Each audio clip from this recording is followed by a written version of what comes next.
We Chonde na kuomba baby wangu, usije ukafanya kama ex wangu, kuniumiza na kucheza hisia zangu, peke yangu nitalia. Chonde na kuomba baby wangu, usije ukafanya kama ex wangu, kuniumiza na kucheza hisia zangu, baby utaniliza. Mimi mnyonge nyangema, waga na kusikiliza kila unachosema. Mimi mnyonge nyangema, waga na kusikiliza kila unachosema.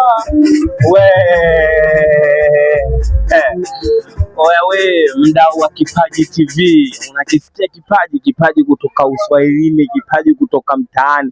Kipaji hicho unaenda kukutana nacho wapi? Unaenda kukutana nacho tarehe 14.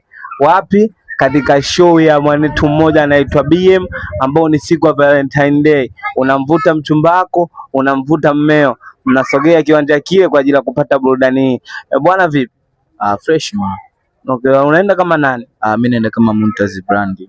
Unaenda kama Muntazi Brand. Bwana, nimeona picha yako pale katika bango pale katika show ya BM. Hivi umejiandaa vipi kwa ajili ya show kwenda kuwafurahisha mashabiki zako na watu wote ambao watakuja katika kiwanja kile? Mimi naamini kitu ambacho nitafanya ni mziki mzuri, wataenjoy mashabiki zangu. Cha kuambia mashabiki zako kwamba waje kwa wingi ili madi wapate kuenjoy mziki mzuri kutoka kwako. Yes, waje kwa wingi wapate kuenjoy mziki mzuri kutoka kwangu. Na DJ wako anaenda kama nani? DJ wangu anaenda kama Kix Majo.